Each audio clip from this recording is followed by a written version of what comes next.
Well, hello electronics enthusiasts, welcome back to my channel. Mike here, and welcome to part 3 of me trying to repair this Pioneer SPEC-4 amplifier. Its left channel keeps blowing its driver transistors in its fuse. So back in part 2, I thought I had it repaired, but when I gave it a test, I let the magic smoke out. So I obviously missed something, so it's kind of back to the old drawing board here. Got to do some troubleshooting on this and figure out what I missed, what's bad now, and work up a list of parts I need to try another repair on this. So yeah, here's a quick review of episode 2 where bad things happened. That's the fuse right there that blew. Let's see what happens when I turn this back on. Ooh, the fuse is not blown. Okay. I hear crackling. Crackling coming from somewhere. The fuse didn't blow. The resistors aren't hot back there, but I hear crackling. And I smell something. I think we did let this magic smoke out. Yeah, that's not supposed to happen during a test. So that bright orange light and the smoke and the crackling, not what you want to see coming out of your Pioneer amplifier. So, okay, let me get to work on this and see what I can figure out. I figured out which component let out the magic smoke when I tried to test this thing last time. It's that resistor right there. And I've been having a devil of a time trying to figure out what value it is, because the board is not annotated. It doesn't tell me that it's R such and such, or that this is a transistor such and such, or that this is capacitor such and such. I've got to figure it out from the schematic over here, and a little bit of a process of elimination.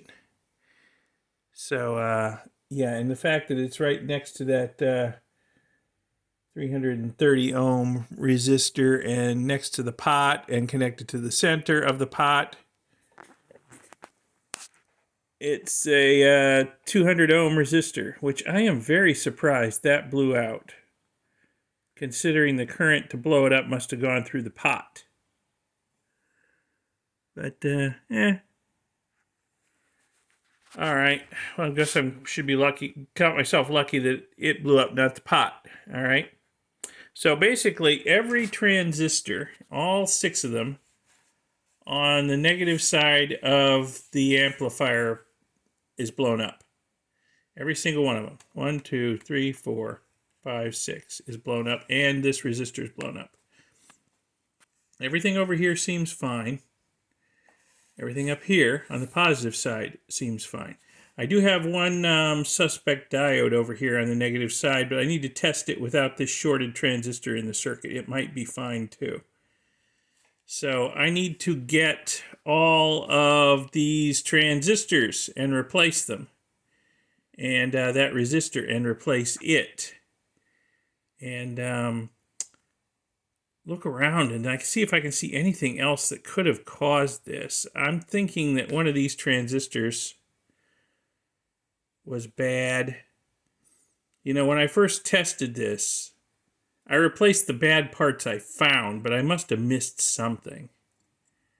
So I'm hoping it was one of these transistors that I somehow missed that led to this cascading failure all the way to the outputs over here. That's what I'm hoping. So, yeah, so I gotta start unsoldering part. Well, first off, I've got to get all the parts in, okay? And some of these transistors are, well, unobtainium these days. I mean, this thing was built, it was designed in the 70s, built in the 80s. Yeah, some of these parts haven't been made in 40 years. So, I gotta get them all, and then I gotta replace them all. And that could take a while, getting them all. I'm gonna have to get some of these from China, and I hope they're not, you know, relabeled knockoff fakes. So let me go shopping and get some parts.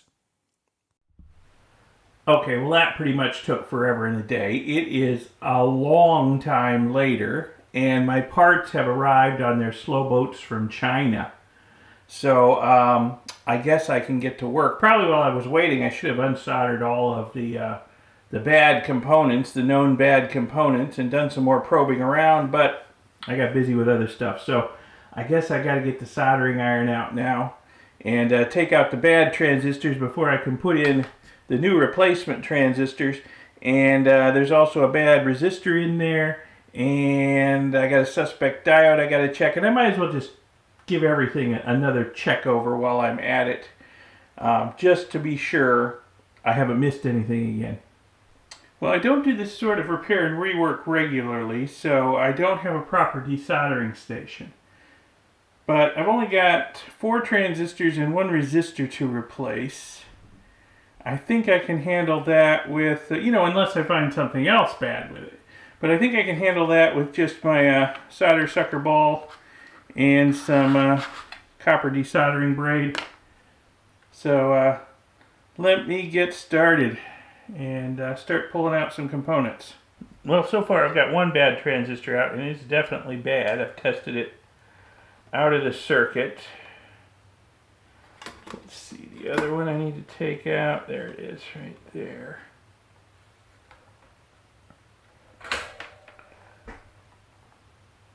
Oof. Look away from the board for a second. Can't find it again. There it is. Alright, these 3 right here.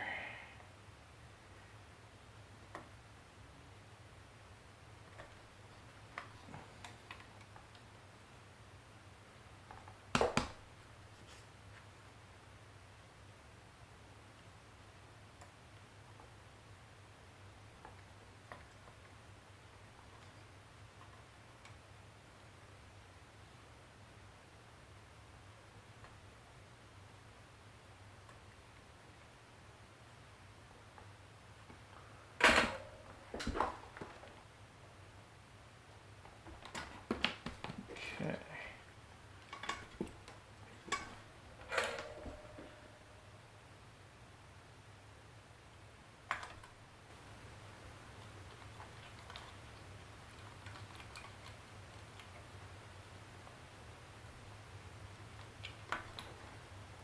There's the second one.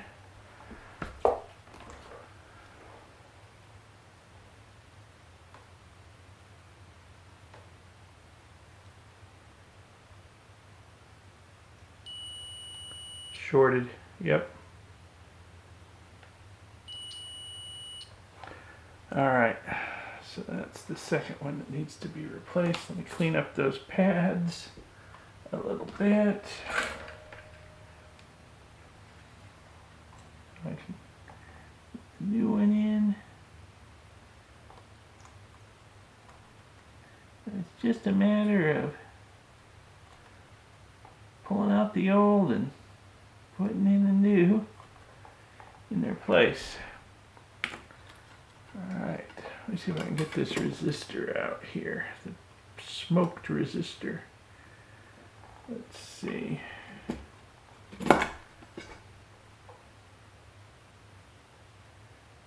Oh, I wish this board was annotated, especially on both sides.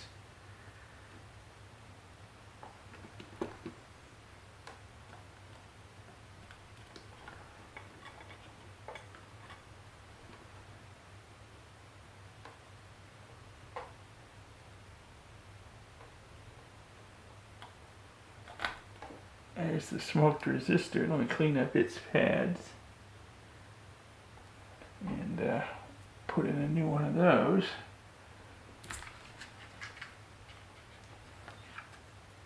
For this close-up work, I'm actually better off without my glasses. I'm profoundly nearsighted, so that kind of gives me an advantage on close-up work.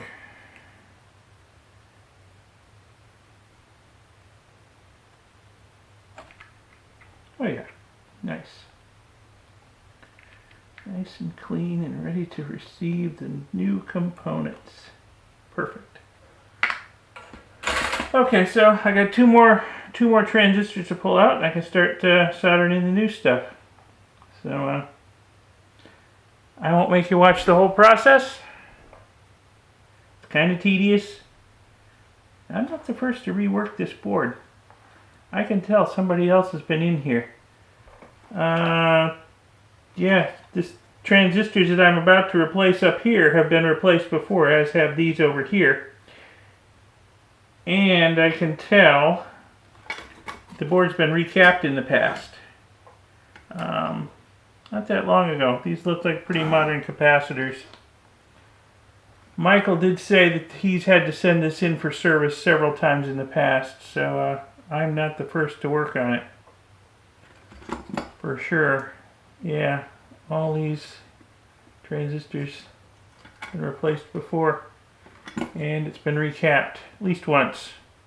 Okay, so let me get the rest of the parts out and then start soldering the new stuff in.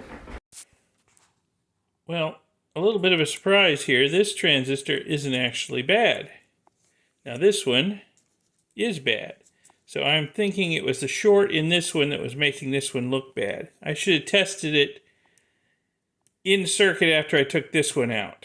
So really I only had 3 bad transistors in this board I needed to take out. So I'm debating whether to put this one back in or use the replacement I've bought. I don't know. I'll think about that. Anyway, we got something else here. We got another problem. One problem with these boards that have been through multiple repairs and reworks is we've got a problem with solder traces lifting. This one over here is lifting. And where's the other one that's lifting? It's this one right over here is lifting. So you can see, you know, all this black goo on here is not from me. I've actually been cleaning it off. This is from past rework. Flux that wasn't removed. But yeah, somebody, you can see there's more of this black goo up here. Somebody else's flux. Kind of nasty looking. Alright, so yeah, I need to think about whether I want to put this one back in or put in the new one I bought. Decisions. And interestingly, there's no insulator under this. This is right up against the heat sink. But I think the heat sink itself is insulated. So, interesting. Okay, let me think about this. Okay, so I'm looking at this part I took out. Even though it's good, I'm not going to put it back in. I'm going to put in one of the replacement parts I bought because these are the correct numbered parts. This is a replacement part that works, but it is not the correct part. So we will put in the absolute correct part for this amplifier. So yeah, I'll put the new one in. All right, well, that solves that problem. So it's just a matter now of actually, while I've got these bad parts out of the circuit, I'm going to do some more probing around. There's a suspect diode in there. Now that the shorted transistor that was next to it's out of the circuit, let me probe that and let me probe around a little bit and make sure I don't see anything else in here that's going to cause a problem when I try to test this again. We don't want to let the magic smoke out a second time. So I'm going to do some probing around and testing. Well, I probed around, can't find any other bad components. The diode that was suspect to me must have just been bad because of the bad transistor in the circuit next to it over here. Now it tests fine. I figured that was probably the case. Look at the schematic. Now, I did notice something else. Got a couple of wires hanging out in space here. And they went to this doohickey, which was bolted onto the heatsink down here. And I've had a devil of a time trying to figure out what that is. Well, I finally figured it out. It's diode. It's D5. D5. And then what is D5? Get the schematic out here, the other schematic. So D5, STV3H. So I need another STV3H. So I don't have all the parts I need to put this together, unfortunately. So let me look into getting STV3H. Interesting. There's only one mounted to the heatsink like that, even though there's two of them, STV3H's on the schematic. So where the other one is, I don't know. I'll look around and see if I can, oh, there it is. It's mounted on this heatsink right there. I see it now. Okay, so it's mounted on that heatsink. That's where the other one is.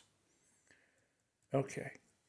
So I got to get another one of those and remount it and solder these wires back on. Okay. I shall work on that. Well, I've started reinstalling the parts I can install. I've gone almost as far with this as I can go. I've got a couple of transistors in. I got two small signal transistors yet I need to reinstall, but that's only going to take me a couple minutes. And then it's just basically waiting on this new STV-3H diode to arrive. They're a little hard to find and a little expensive. I've ordered it. Also embarrassing, I can't find my heatsink grease, so I can't put the screw in for this power transistor over here that I've replaced. I need to put some heatsink grease behind it before I screw it on. And yeah, this is not the best design in the world. These heatsinks are floating, but there's uninsulated jumpers right next to them. And if they rotate just a few degrees, they could touch those jumpers. In fact, I wouldn't be surprised if that wasn't the problem in this case originally. So I need to make sure that they are tightened down good and not touching those insulated jumpers on the board. This board has some design quirks to it. So anyway, I'm almost dead in the water here. I'll get those two transistors installed, and then we got to wait until the STV-3H diode arrives and some new heatsink grease I ordered arrives. I can't find that. I know I've got some, but I can't find it anywhere. It's embarrassing. Okay, we'll be back when I've basically got this thing together and ready to go. Alright, it's about a month later, and I think I have everything I need, finally, to finish this amplifier and try it out again. Hopefully we won't let the smoke out again this time. The hard to get part, I got a whole box full of parts here I've ordered for this. The hard to get part is this little tiny biasing diode. It goes over here. It gets screwed down onto the heat sink, and then the wires run up onto the circuit board here. So very, very difficult to find. In fact, this is not an exact replacement for the component that was here. This is a couple of generations later, but it's all that seems to be available. So hopefully this is going to work. It's not, like I say, an exact replacement. And I'll give you a look on the schematic where this goes and what it does. Yeah, so that biasing diode is D5 over here, which they don't even call out what it is on this part of the schematic. You got to look around and find on another part of the schematic. D5 is STV3H, and good luck finding one of those. I found like 3 people who are selling them. Okay, and nobody seems to have the original. Like I say, this is a later version of the STV3H, so I hope it works okay in here. This amplifier is probably going to need some serious retuning if I can get it working right. It's probably going to have to go off to an expert to have it retuned. There's a lot of pots on this board for adjusting the balancing and the gain and all, and these different components I'm putting on are probably going to throw that off a little bit. But anyway, Yeah, there's not a lot of info available on the STV3H. It's a stack of diodes. It's not a single diode. So you can't test it with a regular multimeter. The voltage drop, forward voltage drop across it's so great the multimeter doesn't think it's any good. And I cannot find a data sheet on this anywhere that isn't in Japanese.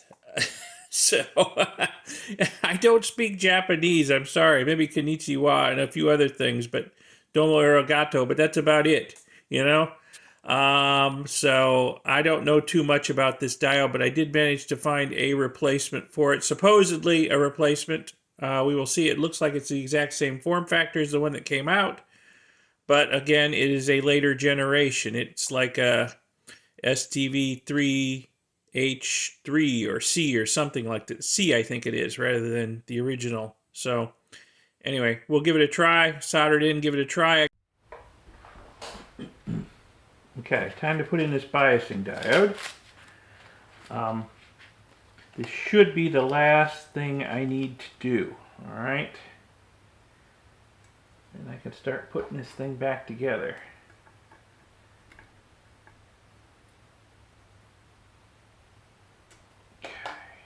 So there is a little tiny dot on the side of it marking the cathode, which is the convention on how diodes are marked. And it took me a bit to find that little dot. I was a little worried at first that it wasn't marked. Of course, I went to the spec sheet or the data sheet online, and of course it was in Japanese and it didn't show me anything useful. So let's see, if this is the cathode on this side, then that's got to go down on this side, because they have this marked out as a diode stack on the board. Uh-oh. Did I not get that hole cleared? The wire doesn't want to go in. I thought I got that hole cleared.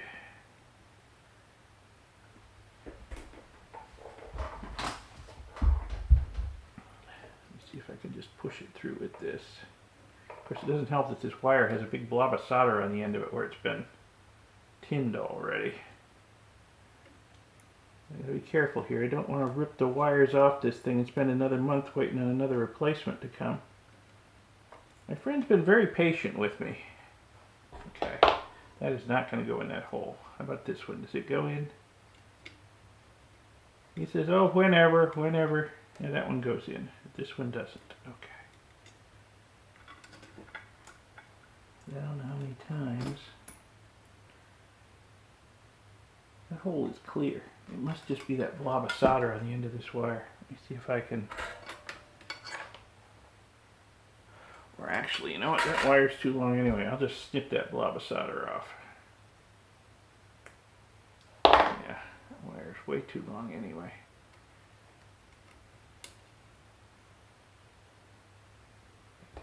Get it in there now. Yeah, it went right in that time. Okay.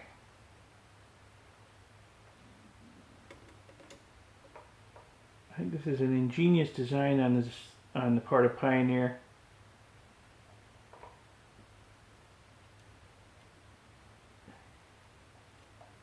Because actually, you know what? I'm going to take this back off.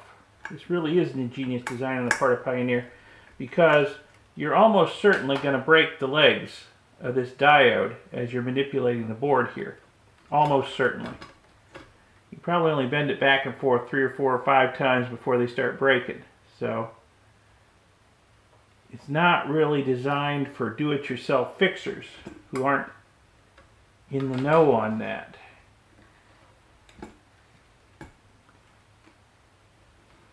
And yeah, gonna wind up with having to do some expensive factory servicing on this.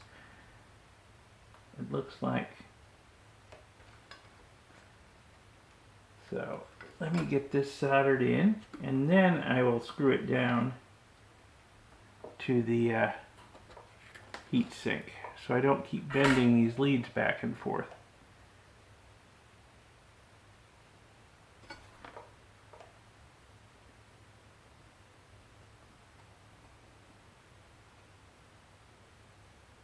Okay.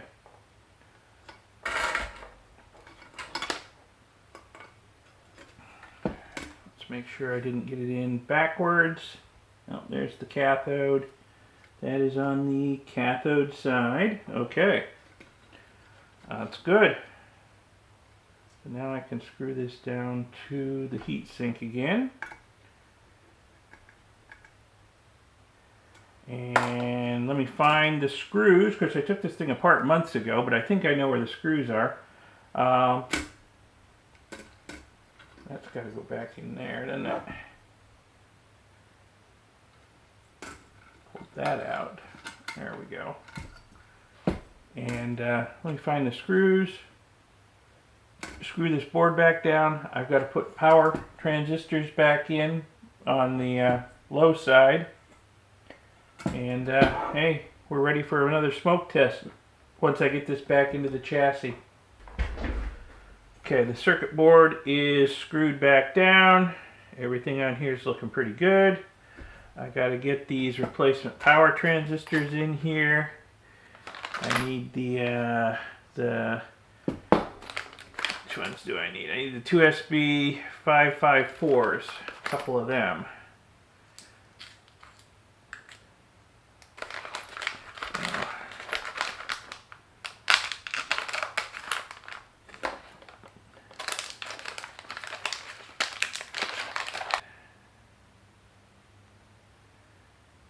Got to have insulators. All right.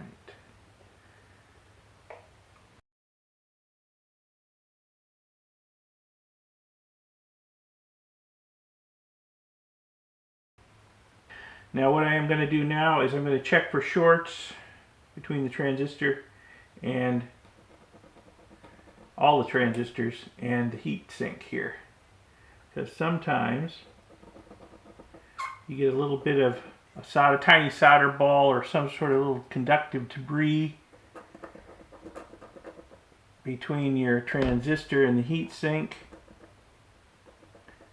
Yeah, it'll cause a short circuit. It'll punch right through your insulator. It doesn't matter whether you're using the silicone ones or the mica ones. The effect can be the same, and you'll get a short circuit, and this thing will go up in smoke again. So it looks good.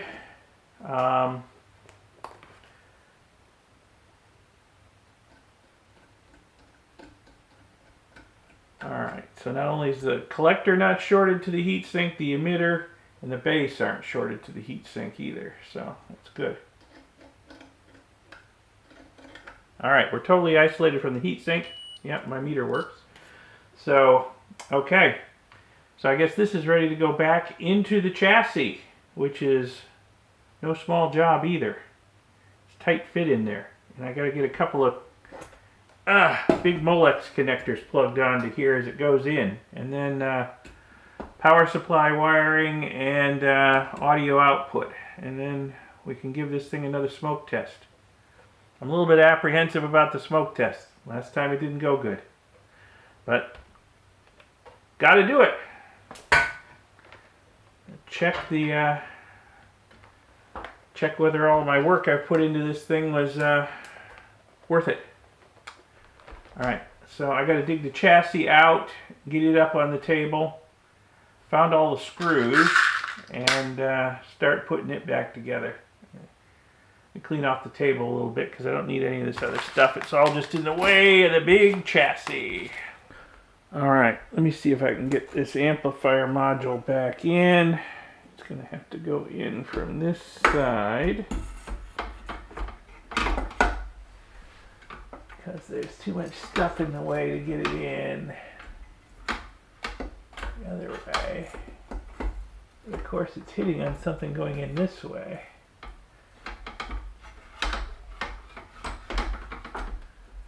There we are.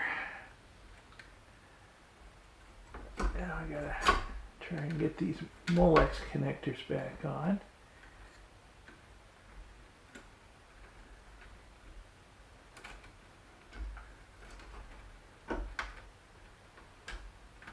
And then I've got to get this output wire back in.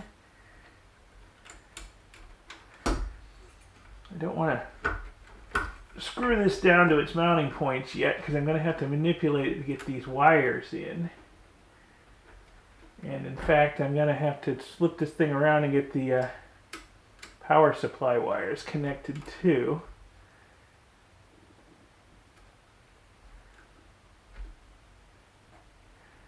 Then once all these connections are made, I can screw it back in place so it's not flopping around before I test it. Because sure enough, something will short out. Okay. Put this thing around. Oh my god, it's heavy. Fortunately, this is a very sturdy table.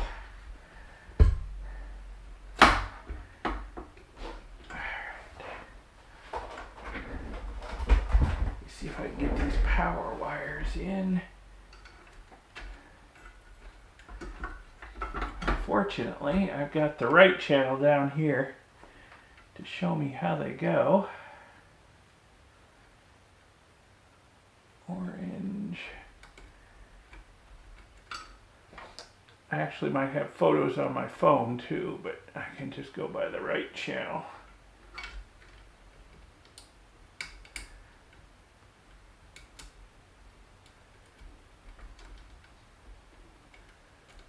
Last time I put power limiting resistors in line, before I tested it, it blew up anyway. I think that actually may have caused more damage than just running it without any sort of limiting resistors, because the fuse didn't blow. So I reduced the current down enough that the fuse didn't blow, but it had a lot of time for other things to blow up. So I'm thinking, okay, why doesn't this want to go in there? The screw is totally loose. So I'm thinking we're going to go without power limiting resistors this time and see what happens. Blowing the fuse might be a good thing. It might reduce the amount of damage that's done to other components if it just cuts out quickly. Alright, so now I can mount this thing to the chassis so it's not flopping around. Of course, to do that, I gotta turn this heavy beast again so I can get it in the back. Let's see if I can get some of these screws to line up.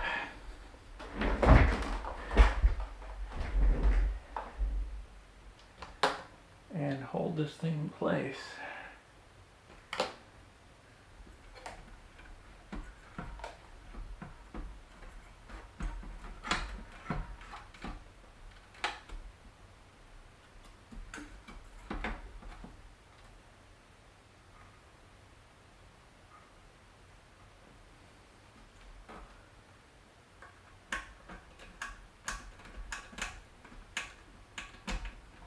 Okay. Alright, so let me get a few more screws in. We rearrange this so that we'll be ready to test. I gotta find my speakers to hook up to it. Okay, so let me finish putting this back together. Lay it down, find my speakers, and then we'll be back ready to test. Okay, I think I'm ready to test this thing. This is for all the marbles. Now, I've got the level controls turned all the way down, so no input. I've got a couple of cheap speakers hooked up to it. They're just cheap, nasty speakers. They're going to sound like crap, but I don't want to blow out a good set of speakers in case these power driver transistors short out again, because it will probably destroy the speakers. So I guess we're ready to test. The switch is off. So let me plug the unit in.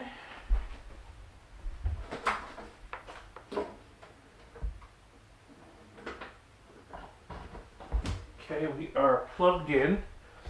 I will zoom the camera in on the left channel and see if we catch. I'm hoping not, but last time we caught fire and smoke. I'm hoping we're not going to have that issue this time. Okay?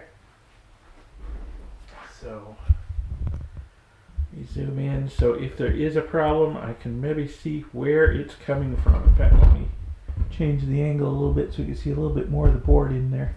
Okay. See the approximate area where it's going to come from. If it happens, fingers crossed. All right. Ah!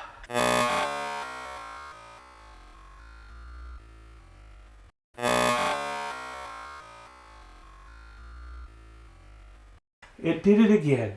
Darn it. Ah. Okay, what blew up this time? Holy cow. I am just not having any luck with this thing. I'm afraid. I mean, I replaced every bad component. Every one that I could find, anyway.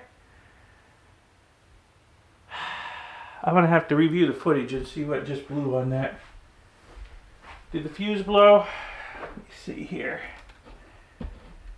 I can't really tell. It's dark in there.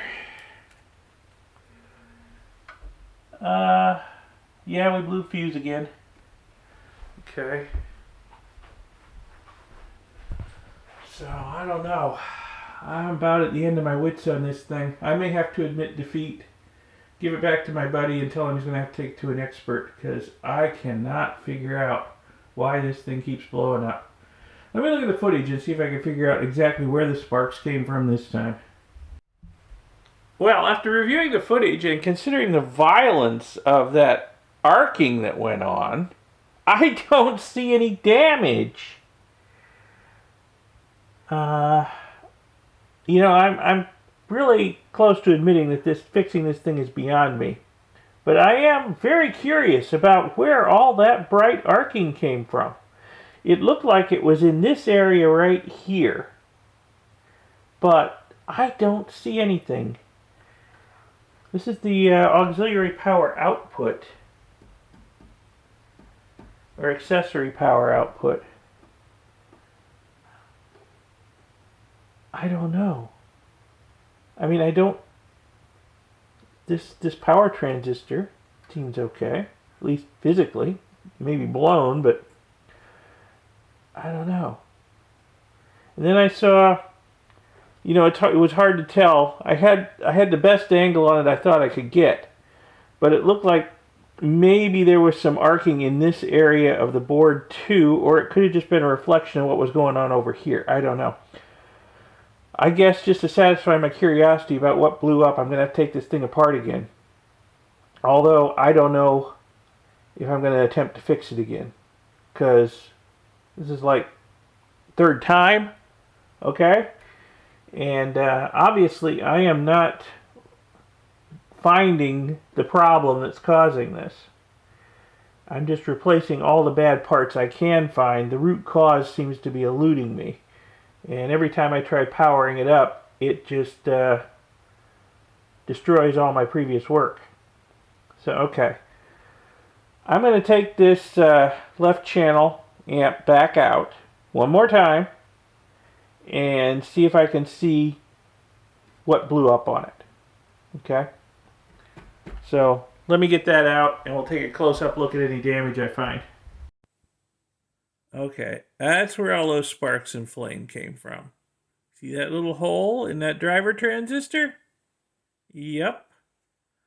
So that thing self-destructed. And I guess all the sparks and flames must have come out of that hole. This one still looks to be physically intact. It's probably blown too. Okay. So other than that, I am not seeing any damage on this board. I mean, I'll look around some more. And I'll probe around a little bit with my meter and see if I can find any burned out components. But I am not, you know, considering the violence of that, I'm not seeing anything. And it looked like maybe there was some light over in this area too, reviewing the video. It could have just been reflections. But, I don't know. Okay, let me probe around and see what I can find. Okay, I've been probing around with my meter. And the sad fact is, I have to admit, most of the components I replaced last time are shot again. 3 of the 4 transistors I replaced over here, shot again. I don't get it. Of course, the driver transistor shot. Now, interestingly, there's more damage this time. There's more damage. We got this transistor over here is bad, and the drivers on the other side are bad. Let me zoom in on the schematic here and show you some stuff.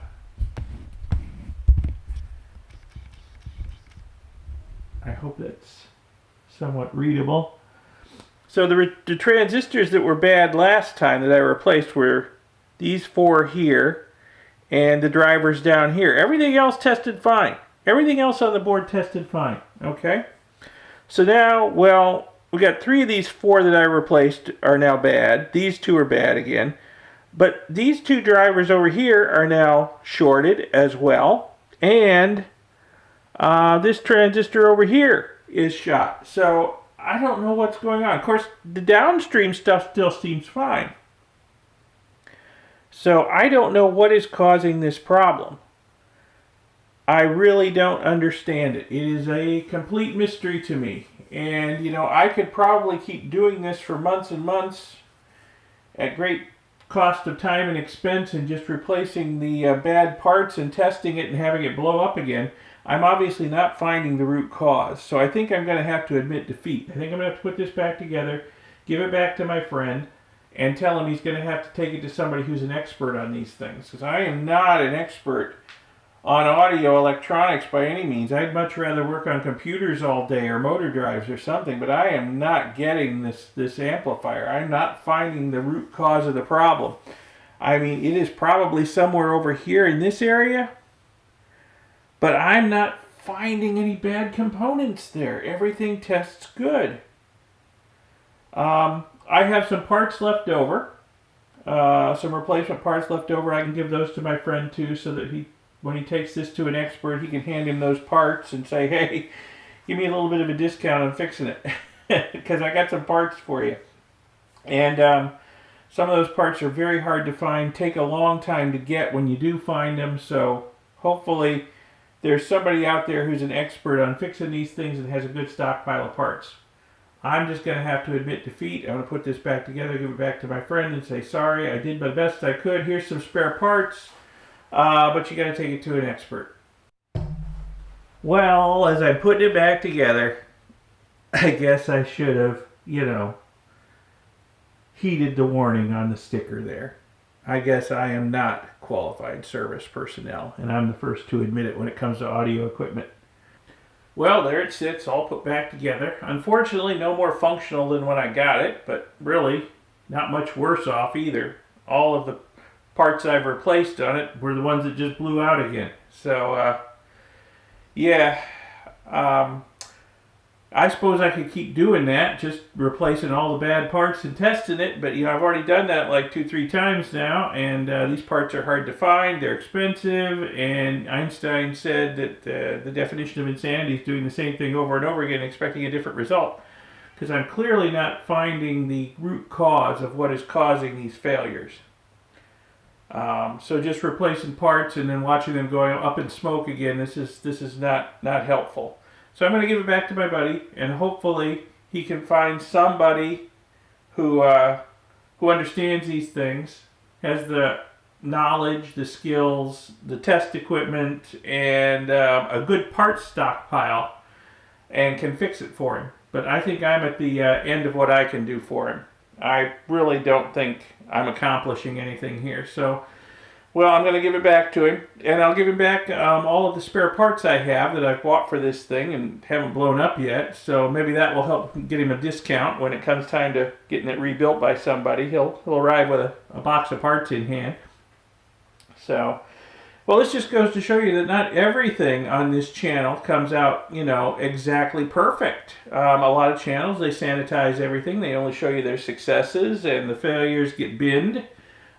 This thing, I just couldn't get it working. So, I'm showing you the whole process here, warts and all. And, yeah, that's what I do here. You know, I've had some spectacular successes beyond my wildest dreams with like the Teletech System Master and the Nabu computer. I'll put a link to the Nabu playlist in the upper right if you haven't seen it. You know, I did some amazing work on the Nabu, but I just can't get this thing working. So it's time to give up and move on to the next project. Okay, well, if you found anything at all interesting, educational, informative, whatever, in this series of videos, give it a like, give it a thumbs up, and subscribe to see my future videos where hopefully things will go a little bit better. And check out my main channel, Omega Geek 64.